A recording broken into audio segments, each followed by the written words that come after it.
An inverse function undoes the original function. If you apply f and then f inverse, you return to your starting input.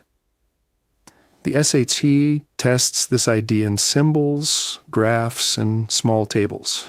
Think swap inputs and outputs trade roles. That single word will carry you through half the problems.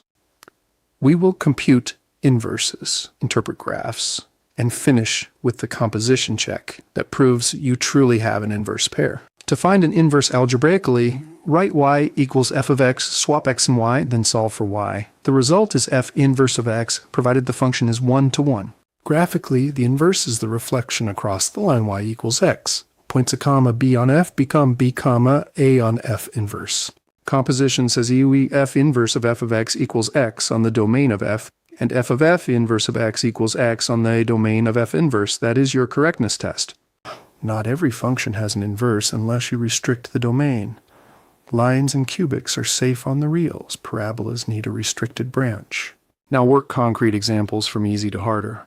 Example 1, easy level, let f of x equal 2x plus 3. Write y equals 2x plus 3, swap x equals 2y plus 3, solve y equals x minus 3 all over 2.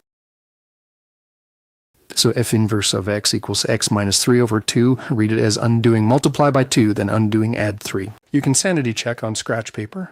Compose mentally with a simple number like f of 2 should be 7, and f inverse of 7 should return 2.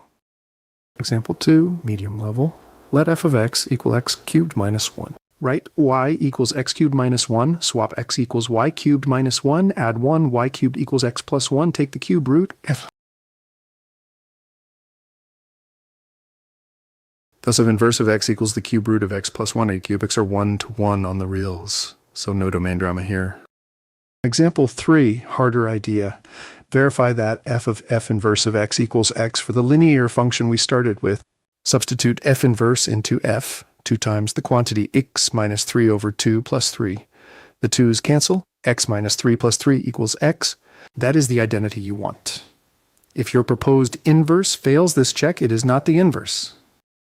Before the picture, remember the table trick. Rows swap x and y when you invert. On a graph, reflect points across y equals x to picture f inverse. A function needs to be 1 to 1 to have an inverse on its full domain.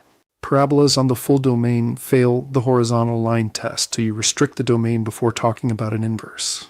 Common mistake, confusing f inverse of x with 1 over f of x. The negative one is not an exponent here. It means inverse function.